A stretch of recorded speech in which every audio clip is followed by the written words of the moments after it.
ایک کردار کی بات کر رہا ہوں. 3 سال پہلے کی بات ہے. میں نے کیمرے میں سپروائزر کو کہا کہ ایک بچہ دروازے کے اندر آ گیا اور دا جیب را پڑسیدل ہے غنتے دے کہ نظر آ رہا ہے کہ بچے کے جیب میں کچھ ہے. اب سیکیورٹی پوائنٹ آف ویو سے ہم کرتے یہ ہیں کہ جیب میں اگر کچھ ہے تو اٹ مینس کہ اس نے پسٹل باندھی ہوئی یا پھر کوئی بوتل ہے یا جو بھی ہے ایسڈ ہو, کوئی خطرناک چیز ہے. تو سیکیورٹی کے لحاظ سے سپروائزر کو میں نے کہا اس بچے کو چیز کرو, اس بچے کے پیچھے آؤ, پیار سے ان سے پوچھو کہ بچے تمہارے جیب میں کیا ہے. وہ بچہ دروازے سے آیا, اس طرف آیا, ادھر بیٹھ گیا. اب میں کیمرے میں دیکھ رہا ہوں, وہ ایوب صاحب آ گئے, اس کو بولا بچے اس کا سنوں دے جی زمانو مسجد اللہ آپ کے جیب میں کیا ہے. تو جیسے اس نے کہا جیب میں کیا ہے, اس نے جیب کو اس طرح پکڑ لیا. کہتے دکھاؤ کیا ہے جیب میں. اب اس نے جب ہاتھ پکڑ لیا تو ادھر ایوب الرٹ ہو گیا کہ سم تھنگ ڈینجرس. اور میں آفس میں اسکرین سے کیمروں میں دیکھ رہا تھا تو میں بھی کرسی سے اٹھ گیا کہ بندے نے ہاتھ کیوں پکڑ لیا. وہ ایوب نے جیسے ہاتھ آگے کیا وہ یہاں سے دوڑ کے گیا اور اس تنگ گلی کے اندر گھس گیا. وہ ایوب اس کے پیچھے گیا, وہ پارسنگ سے چڑھ کے اوپر گیا, وہ پارسنگ انسان پر راخ کرو, پارسنگ وہ سیڑھی اوپر رکھ دی. کہتے چمڑ میں ان کی جب درتانا خیم مجھے مار بھی دو جیب نہیں دکھاؤں گا تم. وہ ایوب دوڑ کے آئے کہ سر جی سڑی سر بندے کے ساتھ جیب میں جو بھی ہے لیکن خطرناک چیز ہے.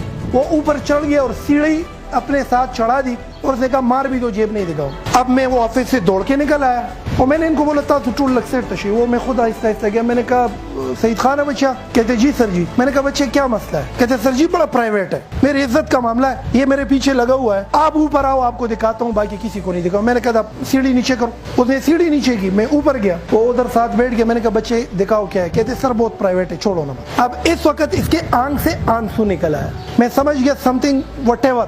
میں نے کہا اللہ کو حاضر ناظر جان کر کسی کو نہیں بتاؤں گا, بتاؤ تمہاری جیب میں کیا ہے. وہ جیب سے ہاتھ نکال کے اخبار میں 2 روٹیوں کے درمیان آدھا پیاز کا ٹکڑا پڑا تھا. کتنے سہولیات ہوتے تم لوگوں کے پاس, ایئر کنڈیشن لگا رہتا ہے, کرایہ ہے تمہارے پاس, کپڑے پہنے ہوئے تم لوگوں نے, کام نہیں کرتے تم لوگ, مفت خور ہو, شکری دشمنانی, سارے وسائل تمہیں پیرنٹس دیتے, اس کے باوجود بھی منزل نہ ہو تو تم لوگوں کو درے مارنے چاہیے. اس بچے کے جیب سے وہ 2 روٹیاں, وہ پیاز, اتنا بڑا سبق سکھا گیا مجھے اس وقت کہ میں حیران کر کے رکھ دیا. میں نے کہا بچے یہ کیا ہے.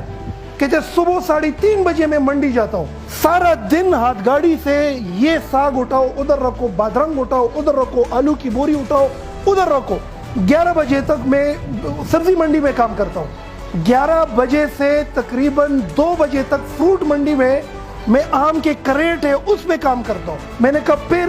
کہتے اس کے بعد اتنا کماتا ہوں کہ گھر میں بوڑھی امی کو کھلاتا ہوں, پھر جو بچ جائے میرے لیے پیاز کا یہ آدھا ٹکڑا اور یہ 2 روٹیاں بچتی ہے یہ میں کھاتا ہوں, اس لیے میں نے نہیں نکالا. میں نے کہا یہ لوگ میرے مذاق نہ اڑائے. میں نے کہا پھر انگریزی پڑھنے کے لیے آتا ہوں. میں نے کہا وہ میرے پیچھے ان کا استاذ بلایا. میں نے کہا اس بچے کی پرفارمنس بتاؤ. کہتے A گریڈ لے رہا ہے ابھی تک. کہتے کبھی چھٹی کی. کہتے نہیں کی چھٹی. اس بچے کے ہاتھ اس دن میں نے چوم لیے تھے اور وہ آج ایک بڑے مقام پر ہے. اگر یہ چیز فیس بک یا یوٹیوب پر چلتی ہے وہ ضرور اس واقعے کو کوٹ کریں گے. آج وہ بچہ ملٹی میلینئر ہے پاکستان, کیونکہ اس بچے کے پاس منزل تھا اور منزل کے لیے اس نے کبھی یہ سوچا ہی نہیں تھا کہ میں پیٹ پہ کھانا پورا کھا رہا ہوں کہ غلط کھا رہا ہوں. پیاز, آدھا پیاز اور 2 روٹیوں سے وہ بچہ منزل پر پہنچا. کتنے ناشکر ہیں ہم لوگ. اسی لیے طبیعت میں جذبات زیادہ ہے, اس لیے فاشسٹ ہے, اس لیے تھوڑے متکبر ہیں, اس لیے لیزی ہے, اس لیے ڈیلے کرتے ہیں, اس لیے پروکریسٹینیٹ ہے, اس لیے قدرت چپیڑے پر نکالتا ہے. بگرز بنے ہوئے ہیں ہم لوگ. اس ایک بچے سے سبق سیکھے, پیاز کے ساتھ روٹی کھا کے کہاں پہ پہنچ گیا. آج اس بچے کے ہار نامے اس پاکستان کے فیصلے ہو رہے ہیں, بڑے پوزیشن پر ہے. وہ ماں اس کی مر گئی, تنہا ہے اس وقت, لیکن بڑے لیول پہ پہنچ گیا. زندگی رہی ملاقات کرواؤں گا آپ لوگوں کی اسی سٹیج پر اس بچے کے ساتھ. تو ناشکرے نہ بنے, منزل کے لیے خون نکالے, اپنا پیٹ پہ پتھر تک باندھ لے, ڈریس کی پرواہ ہی نہ کرے. ایک آیا تھا کہ میں پریزنٹیشن اس لیے نہیں کر رہا ہوں کیونکہ زما پوندی چاو دی ہوئی خلق برا پورے خان دی. ان چیزوں سے آزاد ہو جاؤ. کچھ بچے کلاس نہیں لیتے کیونکہ وہ کہتے 3 دن سے نہائے نہیں, پسینے کی بو آ رہی ہے, اس کی بھی پرواہ نہ کرو. دھوتی پہن لو, پٹے پرانے کپڑے پہن لو, پیوند لگاؤ کپڑوں میں. بادشاہ تو وہ ہے جن کے پاس منزل ہے یار.